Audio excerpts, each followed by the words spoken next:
ये शो देखते वक्त तो पेट के दर्द की दवा साथ में रखनी चाहिए। हंसते हंसते पेट दर्द हो गया।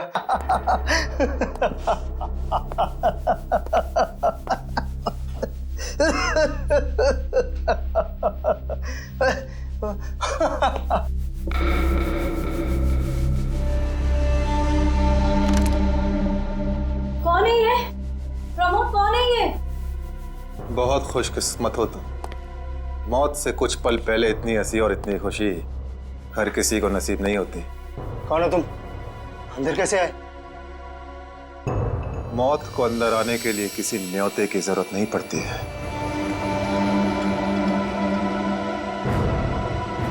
ये क्या कर रहे हो? मैंने क्या बिगाड़ा तुम्हारा? तो रुक जरा, पुलिस को।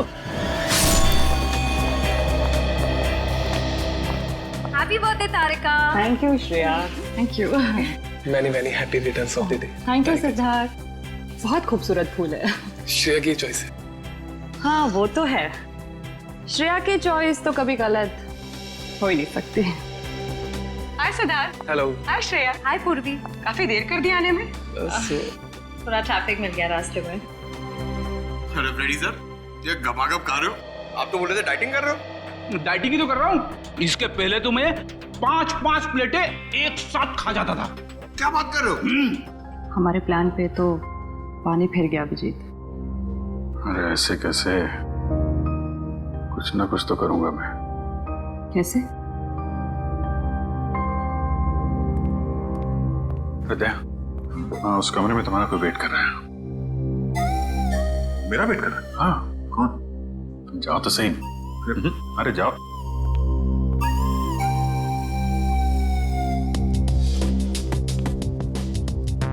हे सिद्धार्थ, वो तुम्हें मेरी जासूसी नॉवेल्स की कलेक्शन देखनी थी ना? चलो दिखाती हूँ। चलो श्री। अरे कभी तो श्रेया को अकेले छोड़ो। ऐसी कोई बात नहीं है ना? चलो। इट्स ओके सिद्धार्थ, जाओ तो। चलो।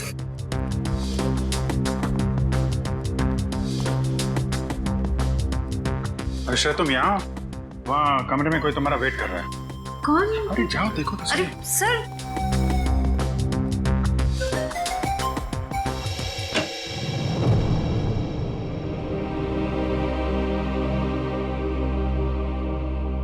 श्रेया, अच्छा किया तुम सिद्धार्थ को अपने साथ यहाँ ले आई। I am very sorry. उस दिन मैंने आपके साथ बहुत बुरा बिहेव किया था।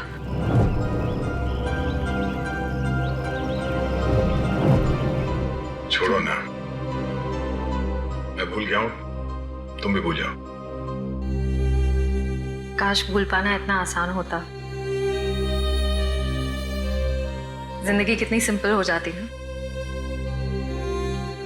श्रेया, ये यादें ही तो है जो उदास दिलों को जिंदगी जीने का हौसला देती है। अगर यादें ही ना हो तो जिंदगी कितनी बोरिंग हो जाएगी। तो क्या तुमने सिद्धार्थ से शादी करने का फैसला कर लिया? मेरा दिल कुछ और कह रहा है, दिमाग कुछ और। मैं जानता हूँ श्रेया, हमारे काम में हम दिल की नहीं दिमाग की सोचते हैं। मगर एक बार सीआईडी ऑफिसर ने एक आम लड़की की तरह सोचो। दिल का इस्तेमाल करो, उसकी आवाज सुनो। मेरे दिल में तो एक ही इंसान का नाम गूंजता रहता है, और वो नाम है श्रेया। सिद्धार्थ। सिद्धार्थ प्लीज, सिद्धार्थ मेरी बात तो सुनो प्लीज। अब सुनने को बाकी क्या रह गया? पूरी हकीकत मैंने अपनी आंखों से देख ली। तुम दया से प्यार करती हो ना?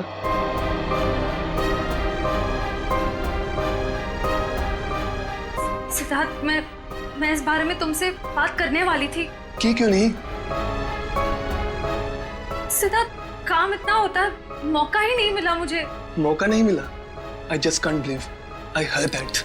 सिद्धार्थ, सिद्धार्थ प्लीज मेरी बात तो सुनो। इतना आसान नहीं हो के अपने आपको मेरी जगह रखकर तो सोचो, फिर पता चलेगा मैं किस अग्नि परीक्षा से गुजर रही हूँ।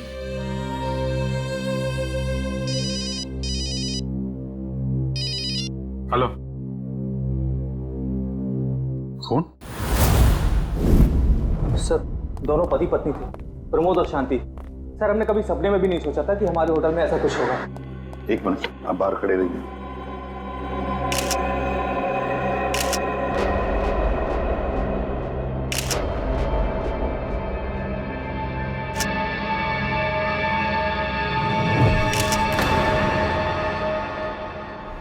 माय गॉड, दोनों की लाशें ऐसी इस अवस्था में।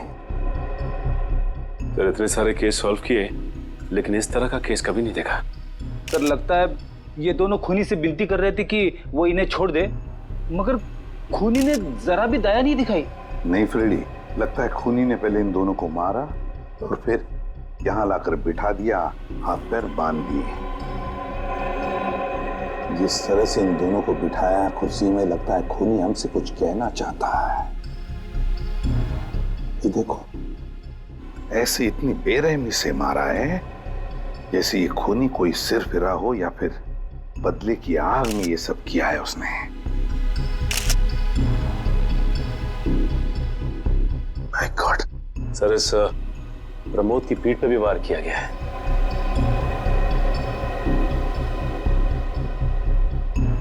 क्या हुआ? सर इसकी सांसें चल रही है, जिंदा ही। प्रमोद जिंदा है? तुम्हें जल्दी से इसे हॉस्पिटल ले जाओ, इसका जिंदा रहना बहुत जरूरी है। संभाल के चल। आजा।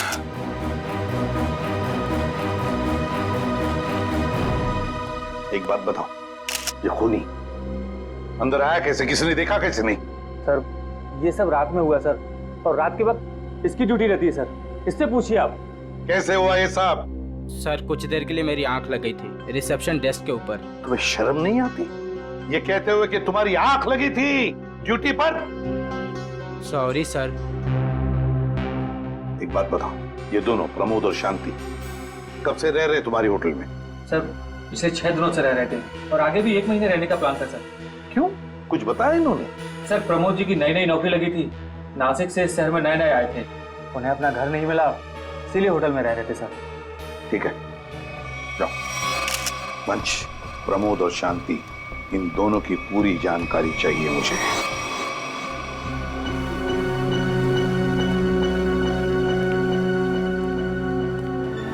हाँ सचिन, ये प्रमोद कैसा है? सर डॉक्टर ने ऑपरेशन शुरू कर दिया है, थोड़ी देर में पता चल जाएगा सर। लगता है सचिन ये खूनी शांति को ही मारने आया था, प्रमोद को नहीं। देखो ना, उसने प्रमोद पर सिर्फ एक ही वार किया और फिर देखा तक नहीं कि वो जिंदा है या मर गया।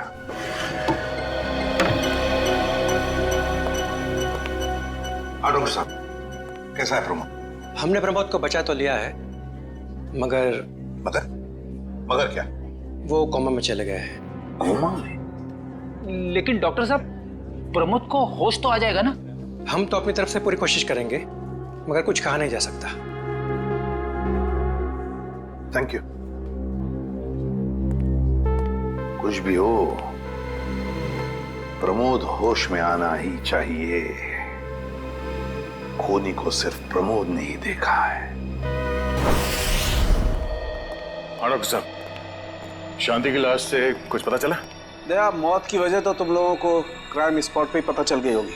पेट पर चाकू के इतने सारे घाव हैं, उसी की वजह से मौत हो गई बेचारे की। हाँ, वो तो हमें पता चल गया था। उसके अलावा कुछ और? हाँ, एक खास बात, 2 महीने पहले इसका किडनी का ऑपरेशन हुआ था। ये देखो, इसमें एक फोटो है। किडनी का ऑपरेशन? वंश, पता करो शहर के किस हॉस्पिटल में शांति के किडनी का ऑपरेशन हुआ था। जैसे और सर वो क्राइम सीन पे जो खून मिला था वो शांति और प्रमोद का ही है। खूनी ने खून करने से पहले एक एक कदम फूंक फूंक कर रखा है। हाँ, काफी प्लानिंग की है खूनी ने इस जुर्म को अंजाम देने के लिए। उसे पता था कि ये प्रमोद ऑफिस से कितने बजे वापस आता है और वो होटल के कमरे में पहुंच गया जब दोनों मौजूद थे। पर सर, अगर उसका मकसद शांति को ही मारना था तो वो तो प्रमोद के आने से पहले ही जुर्म को अंजाम देकर वहां से फरार हो सकता था। हाँ, ये बात तो है। मुझे लगता है खूनी ने प्रमोद के ऊपर सिर्फ एक ही बार वार किया, और वो इसलिए क्योंकि वो चाहता था कि वो कोमा में पहुंच जाए और जिंदा लाश बन जाए। सर लगता है ये खूनी कोई एक्सपर्ट है जो अच्छी तरह से जानता था कि वार कहाँ पे करना है। सर वो एक्सपर्ट नहीं, मुझे तो सरफिरा लगता है। वरना मारने के बाद इन्हें प्रार्थना की पोजीशन में क्यों बैठा था? कोई तो गहरा कारण है सबके पीछे जो इस खूनी के अतीत से जुड़ा हुआ है। क्या प्रमोद की बीवी का खून हो गया और प्रमोद कोमा में है? जी हाँ। खैर अब ये बताइए कि पिछले कुछ दिनों से प्रमोद का स्वभाव कैसा था? क्या वो डरा डरा रहता था या कुछ और अजीब बात? नहीं, ऐसा तो कुछ नहीं था। पर हाँ सर, मैंने उनको काम में बहुत सारी गलतियां करते देखा। साफ साफ बताइए प्रमोद किस तरह की गलतियां कर रहा था? बेसिक अकाउंटिंग की गलतियां। मुझे तो हैरानी हो रही थी कि इतने काबिल और इतने क्वालिफाइड इंसान ऐसे बच्चों वाली गलतियां कैसे कर सकता है कोई। वो तो अच्छा हुआ कि मैंने उनकी गलती देख ली, वरना पूरी अकाउंट शीट खराब हो जाती। सर मुझे तो लगता है उन्हें काम आता ही नहीं था। ऐसा कैसे हो सकता है? वो जिस कंपनी से आए थे वो तो बहुत बड़ी कंपनी थी, और कोई भी बड़ी कंपनी किसी ऐसे आदमी को अपने यहाँ नौकरी पर क्यों रखेगी जिसे उसका काम ही नहीं आता हो? अब तो इस प्रमोद की सारी कुंडली निकालनी पड़ेगी। ये पति पत्नी प्रमोद और शांति एक नंबर के धोखेबाज थे। इनके सारे सर्टिफिकेट्स और डॉक्यूमेंट्स नकली हैं। स्कूल और कॉलेज हर जगह के। ऐसी क्या वजह हो सकती है जिस वजह से 420 करके ये उस फाइनेंस कंपनी में काम कर रहा था? ये इस प्रमोद को वहाँ काम करके क्या फायदा हो सकता है? इस सवाल का जवाब तो उसी वजह से जुड़ा है निखिल, जिसकी वजह से इस प्रमोद की हत्या की गई। पर वजह जो भी हो, उस वजह का पता तो सीआईडी निकाल ही लेगी। लेकिन सर हो सकता है इन दोनों का नाम भी नकली हो सकता है। ऐसा भी हो सकता है कि ये दोनों असली प्रमोद और शांति हो ही ना, बल्कि कोई बहरूपिये हों जिन्होंने उन दोनों की जगह ले ली हो सकता है। एक सेकंड। हेलो, हाँ बोल रहा हूँ। हाँ, कौन सा hospital? Okay, thank you so much. क्या हुआ निखिल? हमारा अंदाजा सही निकला। 2 महीने पहले पुणे की मोती हॉस्पिटल में इस प्रमोद की पत्नी का एक ऑपरेशन हुआ था। वहाँ प्रमोद की पत्नी का नाम शांति नहीं बल्कि विनीता लिखा हुआ है। विनीता? मोती hospital, Pune.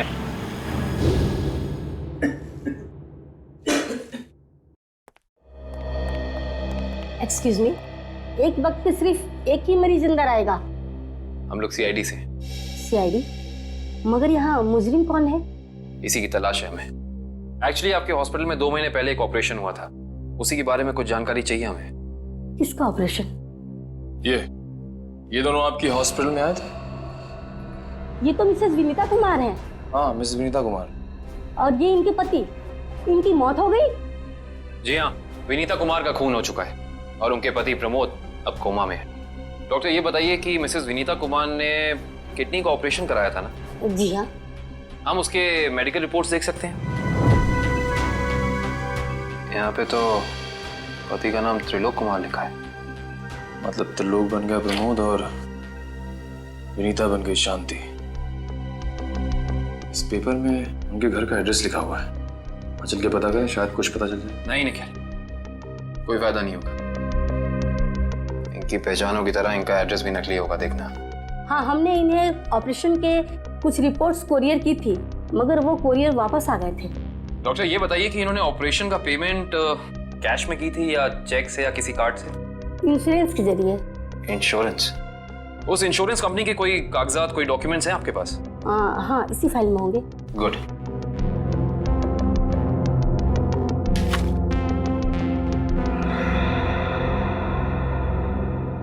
Base health insurance. Ankit, सभी अकाउंट्स और सभी खाते अच्छी तरह से बंद हो जाने चाहिए। कल शाम 5 बजे तक ऑडिटर आ जाएगा। हो जाएगा सर। कभी सपने में भी नहीं सोचा था कि हमारी कंपनी का अंत इतना बुरा होगा। ये किस अंत की बात कर रहे हैं आप लोग? जरा विस्तार से समझाइए। अगर आप अपने पैसे वापस लेने आए हैं तो भूल जाइए, क्योंकि जब तक अदालत अपना फैसला नहीं सुना देती तब तक हम किसी के रुपए वापस नहीं कर पाएंगे। पैसे वापस लेने नहीं, इंसाफ करने आए हैं हम लोग सीआईडी से। ओह, तो हमारी शिकायत सीआईडी वालों तक भी पहुंच गई है। शिकायत? ऐसा क्या कर दिया आपकी इस कंपनी ने? हमारी कंपनी ने नहीं, उस त्रिलोक ने आसमान की तरफ प्रगति करती हुई हमारी कंपनी के नाम को रातों रात मिट्टी में मिला दिया और हमें दिवालिया कर दिया उसने। त्रिलोक? एक सेकंड, आप इस त्रिलोक की बात तो नहीं कर रहे? हाँ, यही तो है वो। पर इसे क्या हुआ? किसी ने इसकी जान लेने की कोशिश की है। फिलहाल ये कोमा में।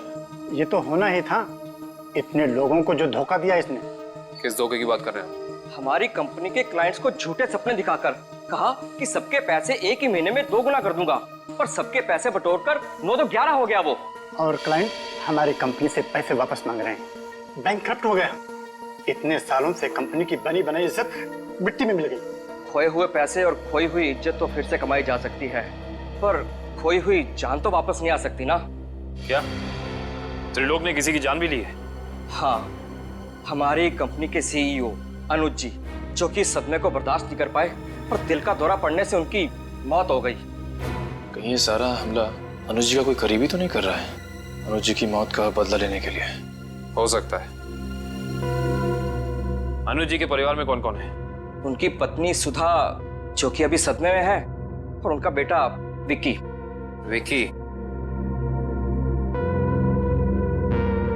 इस विक्की का फोन नंबर दीजिए जरा। विक्की के फोन का सिग्नल यहीं आसपास बता रहा है। हो गई। अच्छा, अभी भी मागाधे रोड की तरफ मुड़ा है। मागाधे?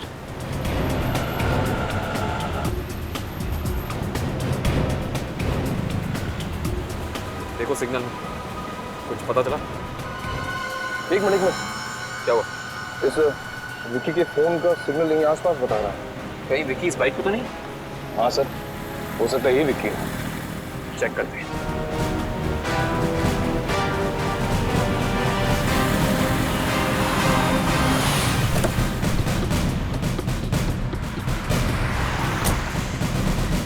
सुनो भाई साहब, तुम ही विक्की हो? हाँ, और ये क्या बदतमीजी है? तुम लोग मेरा नाम कैसे जानते हो? तुम्हारा नाम और तुम्हारे सारे कारनामों के बारे में जानते हैं हम। सीआईडी। सीआईडी? इस शहर में क्या कर रहा है? हा? कुछ काम था, और तुम लोग मेरा पीछा क्यों कर रहे हो? बकवास बंद कर। दो खून करके भाग रहा हो, कह रहा है सीआईडी पीछा क्यों कर रही है? मैंने कोई खून नहीं किया है। अच्छा, त्रिलोक और विनीता का खून नहीं किया तुमने? What? त्रिलोक और विनीता मर चुके हैं? ड्रामा बनकर अपना पूरा इतिहास है तेरा हमारे पास। उन दोनों ने तुमसे तुम्हारे पिता को छीना, उसका बदला लेने के लिए तुम यहाँ आए हो उनके पीछे। हाँ, मैं बदला लेने जरूर आया था, पर मैंने उनका खून नहीं किया। देख, सच बोल दे समझा, नहीं अपनी शक्ल नहीं पहचान पाएगा। मैं सच कह रहा हूँ, मैंने किसी तरह उनके बारे में पता किया। मैं उनके होटल भी गया था, मगर जैसे मैं उनके कमरे की तरफ जा रहा था, मैंने उनके कमरे में एक आदमी को जाते हुए देखा। कौन सा आदमी था वो? उसके चेहरे को ठीक से देख नहीं पाया मैं। तुम्हें जो भी याद है, जितना भी याद है, साफ साफ बताओ। कद लगभग 6 फीट, ओवरकोट पहना हुआ था उसने, और उसके बाल लंबे थे यहाँ तक। हाँ, और उसने एलिगेटर शूज पहने हुए थे। Alligator shoes? हेलो, एक और? लाश ऐसे अजीब ढंग से क्यों बैठा है? कमाल है सर, पिछले वाले केस में खूनी ने उन दोनों को होटल में चाकू मारकर प्रार्थना वाली पोजीशन में बैठाया था, और इसे गोली मार के इस तरह से। लगता है दोनों का खूनी एक ही है। गोली सीधे माथे के बीचों बीच मारी है। अगर ये सीरियल किलर होता तो इसे भी चाकू से मारता सर, क्योंकि विनीता को उसने चाकू से मारा था, इसे तो गोली मारी। हाँ, मगर लाशों को ऐसे एक ही ढंग से बिठाना क्या दो अलग अलग खूनी करेंगे? मुझे लगता है दोनों का खूनी एक ही है, और जिस वक्त तिग्मांशु का खून हुआ, लगता है खाना खाने ही वाला था।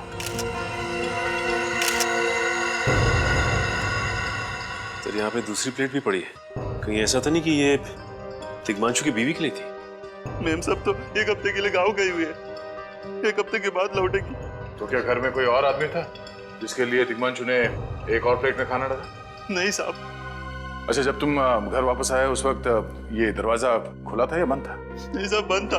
तो फिर तुम घर के अंदर कैसे आए? साहब ने एक चाबी मेरे पास भी दे रखी है। तो जो कोई भी था, ऐसा लगता है कि तिग्मांशु उस आदमी को जानता था। एक काम करो सचिन, पंकज, घर की अच्छी तरह से तलाशी लो, देखो कुछ मिलता है क्या।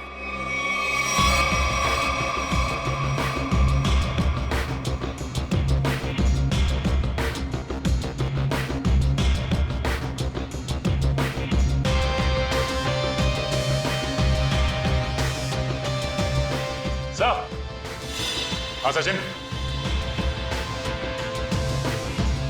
हाँ सचिन, ये देखिए सर, यहाँ से शीशा निकाला गया है, चिटकनी खोली गई है, और यहाँ से बाहर जाने का रास्ता भी है।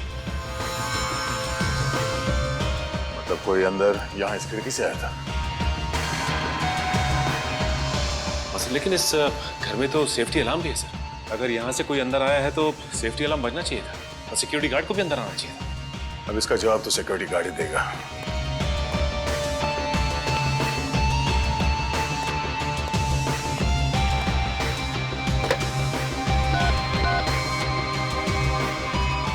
Hello security. अच्छा, आज दोपहर को दिग्मांशु जी के घर से अलार्म बजा था? तो फिर आप चेक करने के लिए उनके घर पे क्यों नहीं आए? ओ आई सी, पिछले हफ्ते भी। Thank you. क्या बोला सर ये सिक्योरिटी वाला? सिक्योरिटी का कहना है कि अलार्म बजा था और उन लोगों ने घर में फोन भी किया, तो दिग्मांशु जी ने कहा कि गलती से अलार्म बज गया, इसलिए वो लोग ऊपर नहीं आए। सर, हो सकता है दिग्मांशु ने मजबूरी में कहा हो, खूनी ने उसके सर पे गन तान दी हो। कुछ कह नहीं सकते। बात करते वक्त अगर थोड़ी सी भी टेंशन हो आवाज में तो ये सिक्योरिटी वाले तुरंत भाप लेते हैं। दरअसल पिछले हफ्ते भी दिग्मांशु के घर से अलार्म बजा था और जब सिक्योरिटी वालों ने फोन किया था तो दिग्मांशु ने यही कहा था कि गलती से बच गया। सर ये खूनी काफी चालाक लगता है, खेल खेल रहा है ये। देखते हैं, जरा देखो इस घर में कुछ और मिलता है क्या। खूनी ने कोई ना कोई सुराग जरूर छोड़ा होगा, चेक करो।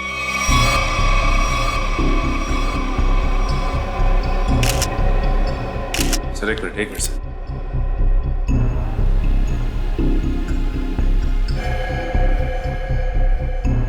ये देखिए सर, खून। ये खून यहाँ कैसे?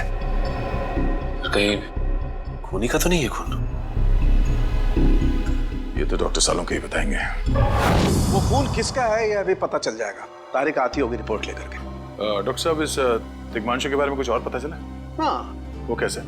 इसे गोली मारने से पहले बेहोश किया गया था। क्या? इसे बेहोश किया था? इसके खून में मुझे एक खास किस्म की दवाई के अंश मिले हैं जो अक्सर इंसान को बेहोश करने के लिए दी जाती है, और वो दवाई इसे इंजेक्शन के जरिए दी गई थी। ये देखो।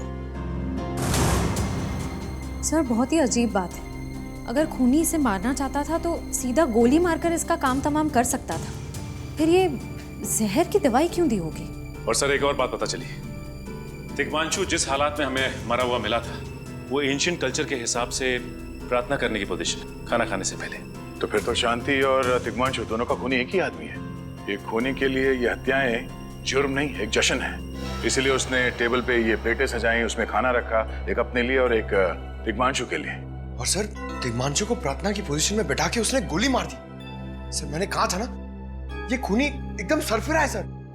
हाँ सर, लगता है ये खूनी अपने आप को बहुत शक्तिशाली महसूस करता है। जिस वक्त इन सबकी गर्दनें झुकी होती हैं उसके सामने, उसे आनंद आता है। नहीं सचिन, खूनी का मकसद लोगों को अपने सामने झुकाना नहीं, बल्कि अपने लिए प्रार्थना करवाना था। क्या मतलब? ये रही उस खून की रिपोर्ट। ये खून ना ही दिग्मांशु का है और ना ही उसके घर वालों का। ये खून उस खूनी का ही है। खूनी का? मगर वहां तो हाथापाई के कोई निशान नहीं मिले और उस जगह को देख के ऐसे लगा भी नहीं कि दिग्मांशु ने सेल्फ डिफेंस में खूनी के ऊपर हमला किया होगा। वो इसलिए दया क्योंकि ये खून खूनी ने अपने मुंह से थूका था। हमें इसके खून में से इसके सलाइवा के कुछ अंश भी मिले। उसकी तबीयत खराब है क्या? हाँ, वो बीमार है। उसके खून में एथिमोलाइसिन नाम की दवाई का अंश मिले हैं और उसका कीमोथेरेपी हुआ था। इसका मतलब उसे कैंसर है, ब्रेन का कैंसर, लास्ट स्टेज का ब्रेन कैंसर।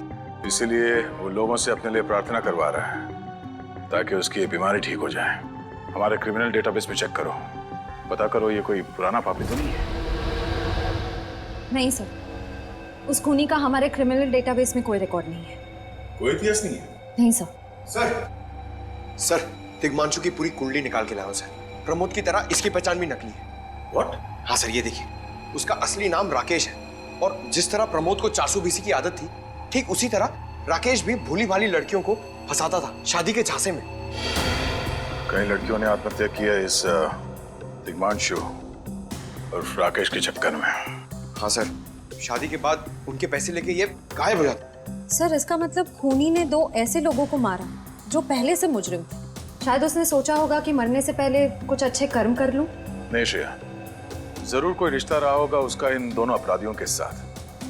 पता करो इन दोनों अपराधियों का केस किस पुलिस स्टेशन में फाइल किया गया था? सर, ब्रेन कैंसर के जितने भी पेशेंट्स हैं शहर में, उन सबकी लिस्ट मिल गई है सर। कुल मिला के ऐसे 50 पेशेंट्स हैं, जिसमें से 10 पेशेंट्स ऐसे हैं जो कैंसर की लास्ट स्टेज पे हैं। उनमें से 4 औरतें हैं, बचे 6।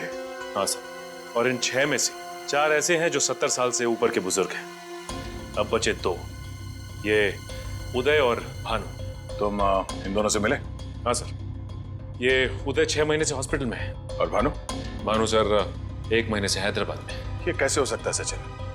अगर वो मुजरिम इसी शहर में है तो कहीं ना उसका इलाज चल रहा होगा ना कहीं से वो दवाई खरीदता होगा। वांची सर, इस शहर में जितने भी केमिस्ट है जहाँ पे ब्रेन कैंसर की दवाइयाँ बेची जाती है उन सब की लिस्ट चाहिए मुझे। सब पता चल गया। त्रिलोक और राकेश दोनों के खिलाफ एक ही थाने में केसेस दर्ज किए गए थे, जगतपुरी थाने। इस केस का पूरा इतिहास जगतपुरी थाने से ही पता चलेगा। Excuse me, yes. आपकी दुकान पे ब्रेन कैंसर की दवाइयाँ बेची जाती हैं? जी हाँ, हमारी दुकान उन चुनिंदा दुकानों में से है जहाँ ये दवाई आपको मिलेगी। वैसे ये दवाइयाँ बहुत कम लोग खरीदते होंगे नहीं? जी, बहुत महंगी है एक्चुअली। अच्छा, जो लोग ये दवाइयाँ खरीदते हैं उनकी लिस्ट मिल सकती है हमें?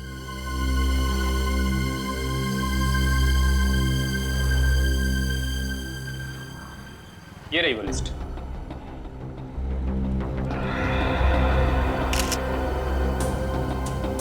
तपन, उदय और नितिन, ये तीनों लोग तो उस मरीज की लिस्ट में थे।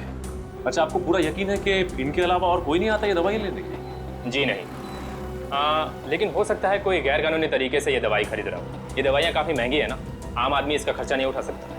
अच्छा, आप किसी ऐसे आदमी को जानते हैं जो ये गैर कानूनी काम करता है? एक आदमी है, आंद्रे नाम है उसका। प्यार से लोग उसे एंडी कहते हैं। ये जो ज्वाला रोड पे पब्लिक पार्क है ना, अक्सर वहीं मिलता है। कांस्टेबल सुनील? Yes sir. आप सीआईडी से ही हैं ना? हाँ, हमारी बात शायद आप ही से हुई थी। साहब बताइए, कांस्टेबल सुनील आपके लिए क्या कर सकता है? सुनील जी, हाल फिलहाल में इस रिकॉर्ड रूम में कोई चोरी वगैरह हुई थी क्या? चोरी नहीं तो सर, अब यहाँ वाला कोई चोरी कैसे करेगा? सुनील, फिर आप एक हेल्प कर सकते हैं हमारी। हमें 2 मुजरिमों की फाइल चाहिए। एक का नाम है त्रिलोक कुमार और दूसरे का राकेश भिवेन। एक मिनट सर, क्या नाम बोले? राकेश? राकेश भिवेन।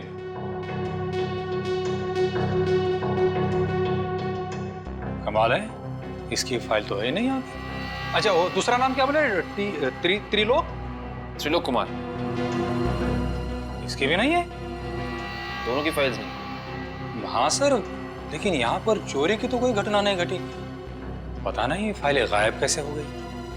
सुनील, यहाँ याद करने की कोशिश करो, हाल ही में कोई दुर्घटना घटी थी क्या? पिछले महीने ऑफिस एरिया में आग लग गई थी, तो अच्छा हुआ फायर ब्रिगेड वाले जल्दी आ गए और हमारे रिकॉर्ड्स नष्ट नहीं हुए। जरूर ये आग भी जानबूझकर लगाई गई थी। आग लगने की वजह क्या थी? वो बताया गया कि मेन स्विच बोर्ड के अंदर शॉर्ट सर्किट हुआ था। कोई इलेक्ट्रिशियन भी आया था काम करने के लिए। जरूर वहीं छेड़छाड़ की गई है। उस इलेक्ट्रिशियन का कोई आता, कोई पता, कोई कांटेक्ट है? दूसरे कांस्टेबल के पास था, लेकिन वो तो रिटायर होकर गांव चले गए। हाँ, कोई बात नहीं। सुनील, एक काम करिए, आप चेक करके बताइए कि और किन किन मुजरिमों की फाइल्स यहाँ से गायब हुई हैं। पता तो चले आखिर अगला शिकार है कौन इस अनोखे खूनी का।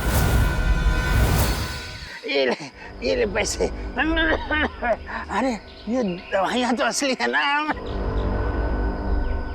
अरे अंकल जी, ये जो शक की बीमारी है ना, कैंसर से भी ज्यादा खतरनाक है। अगर आपको यकीन नहीं है कि ये दवाई असली है या नहीं, तो खुद जाकर दुकान से क्यों नहीं खरीद लेते? अरे तुम तो बुरा मान गए, मैं तो बस ऐसे ही पूछ रहा था, मेरा मतलब वो नहीं। जानते हो, इस तरह से दवाइयाँ बेचना और खरीदना दोनों गैर कानूनी है। बाकी तुम्हारा कोई फायदा नहीं है। मैंने सुना था कि सीआईडी बड़े-बड़े केस हैंडल करता है। मैं तो छोटा-मोटा चोर हूँ, जाने दो ना साहब। हाँ मिस्टर छोटे चोर, ये बताओ कि तुम्हारे पास से ये दवाइयाँ खरीदने के लिए कोई ऐसा आदमी आता था जो 6 फीट लंबा था और लंबे लंबे बाल थे उसके, और वो एलिगेटर वाले शूज पहनता था? हाँ, वही जो आगे से नुकीला होता है। हाँ, आया था चिराग। आप लोग चिराग को ढूंढ रहे हो? हाँ। कहाँ मिलेगा ये चिराग? चिराग? लगता है चिराग घर पर नहीं है। कमरे अच्छी तरह से चेक करो, देखो कुछ मिलता है क्या। पंकज, कंप्यूटर चेक करो।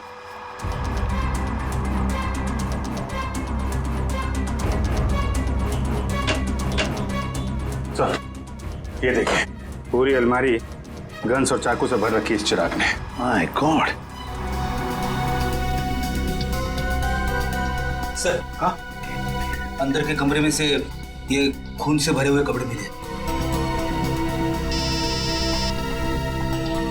पुलिस रिकॉर्ड रूम से फोन है। हेलो जी, कहिए। कौन? संदीप, स्वाधीन और हेमंत। ओके ठीक है। कौन है ना? सर, त्रिलोक और तिग्मांशु की तरह इन तीनों की फाइल भी चोरी हुई है पुलिस रिकॉर्ड रूम से। मतलब अभिजीत, अब ये चिराग इन तीनों में से किसी एक को मारने वाला है। सर एक सेकंड, ये देखिए सर, इस कंप्यूटर की फाइल में इन तीनों की फाइल है। सर ये तीनों भाई हैं और बदमाश भी हैं और इन्होंने 3 खून किए हुए हैं सर। यहाँ पे 2 एड्रेस है, एक चीकूवाड़ी और एक चारकोप। चारकोप और चीकूवाड़ी। एक काम करते हैं अभिजीत, हम दोनों चीकूवाड़ी चलते हैं और तुम लोग तीनों भी चारकोप चले जाओ। Yes sir. हाँ सर। चलो अभिजीत।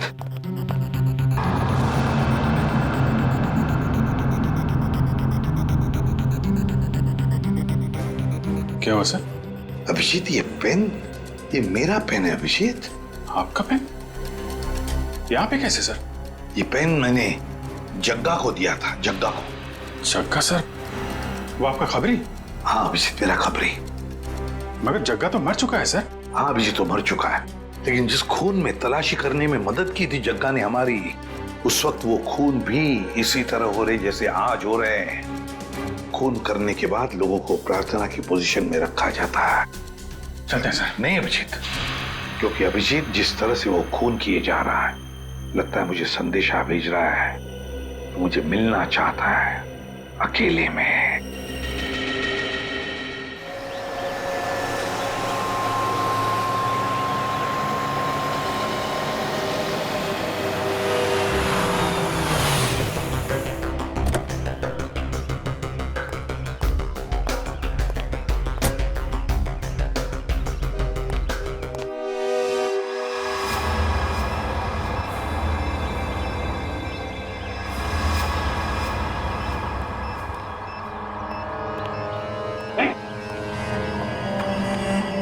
प्लीज हमें बचा लीजिए, किसी तरह हमें मार डालेगा।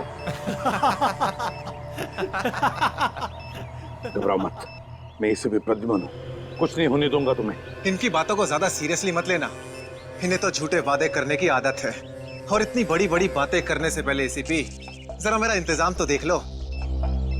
बस रिमोट के इस बटन को दबाना है और ये तीनों हमेशा के लिए बूम, धरती से गायब। क्यों कर रहे हो तुम ये? क्या गलत कर रहा हूँ? हाँ बोलो। पर ये तीनों तो वैसे भी कानून से भागे हुए अपराधी है ना, तो इन्हें मारकर क्या गलत कर रहा हूँ मैं? इन्हें सजा देने का हक तुम्हारा नहीं, सिर्फ कानून का हक ही है। बस यही तो प्रॉब्लम है, जब तक तुम कानून में हो कुछ नहीं हो सकता। क्या क्या चाहते हो तुम मुझसे? पहले अपनी एक गन मुझे दो एसीपी, मुझे अपनी गन दो, वरना मैं ये रिमोट दबा दूंगा। एसीपी, मैं 3 तक गिनूंगा, 1 2 3। नहीं,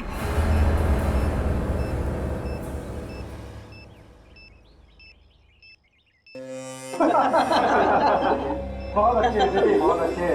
तो तुम जानना चाहते थे ना कि मैं तुमसे नफरत क्यों करता हूँ? जग्गा खबरी का नाम ध्यान है? याद है मुझे, मैं उन्हीं का बेटा हूँ। पता चल चुका था मुझे। एसीपी, तुमने मेरे पिताजी से वादा किया था ना कि तुम उनका बाल भी बाका नहीं होने दोगे, फिर क्यों नहीं बचा सके उन्हें? बोलो। देखो चिराग, तुम्हारे पिताजी की मौत का बोझ आज भी मेरे दिल पर है। बंद करो ये तुम्हारा नाटक। उस वक्त कहाँ थे तुम जब मेरे पिताजी की मौत के बाद मैं और मेरी माँ दर दर की ठोकरें खा रही थी? खाने के पैसे तक नहीं थे हमारे पास। तो तुम मेरे पास चले आते, मैं कुछ मदद कर सकता था तुम्हारी। क्या कर लेते तुम? हाँ, सिवाय झूठे वादों के। तुम्हें पता है एसीपी, मुझे कैंसर है, आखिरी स्टेज, और ये इसीलिए क्योंकि मेरी माँ के पास पैसे नहीं थे मेरे इलाज के लिए। मैं तुम्हारा दुख समझ सकता हूँ चिराग, तुम्हारी तकलीफ समझ सकता हूँ, मगर इन तीनों ने क्या बिगाड़ा है तुम्हारा? तुम इन तीनों की जान बचाना चाहते हो? हाँ। तो तुम्हें अपनी बलि देनी होगी। क्या मतलब? मतलब तुम्हें इस बिल्डिंग से छलांग लगानी होगी, ताकि फिर कोई जग्गा खबरी सीआईडी का शिकार ना बने।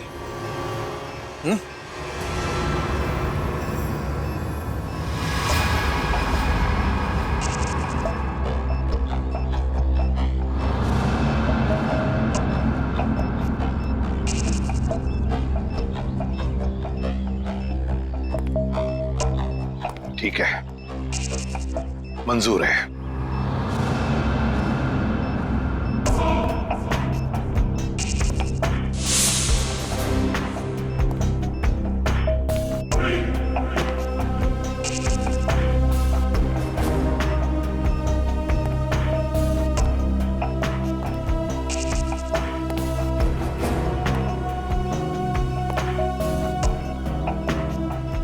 चढ़ो एसीपी, चढ़ो।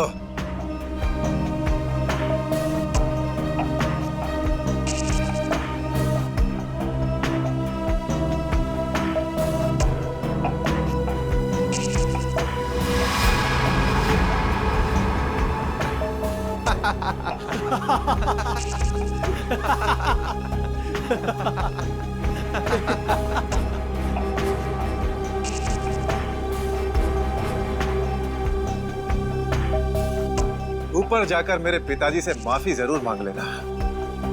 क्या हुआ? मौत को इतना नजदीक देखने से पांव कांपने लगे? एसीपी आज तक अपनी मौत को अपनी हथेली पर लेकर ही चला है, समझे? मौत से कभी डरा नहीं है वो।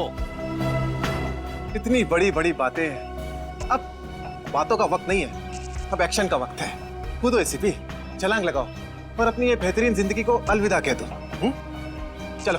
1 मिनट, मैं जरूर कूदूंगा, लेकिन तुम पर कैसे विश्वास कर सकता हूं कि मेरे कूदने के बाद तुम इन तीनों को छोड़ दोगे? तुम्हारे पास और कोई चारा भी नहीं है। कूदो एसीपी, वरना मैं इस रिमोट का बटन दबा दूंगा।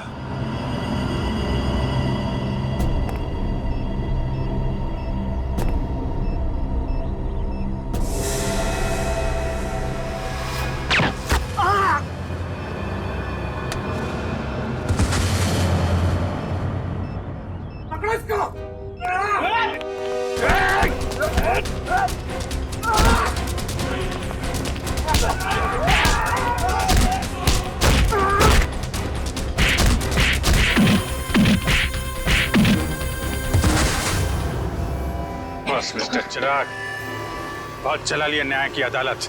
सीआईडी का काम सीआईडी को सौंप दो। रेडी? पंकज, उन तीनों के शरीर से बॉम्ब हटा दो, संभाल के। और तुम मेरे दोस्त, मेरा खबरी जग्गा के बेटे लगते ही नहीं। उस बेचारे ने तो अपनी जान कुर्बान की हमारी मदद करने में, कानून की मदद करने में, मगर तुम, लानत है तुम पर, जैसे घटिया काम करने निकले थे। 2 खून किए तुमने। तुम्हें तो शायद फांसी ही होगी, फांसी।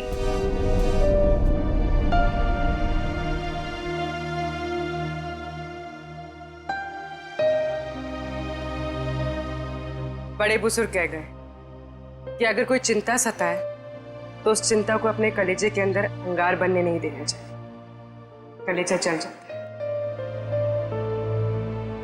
मुझे कोई चिंता नहीं सता रही है।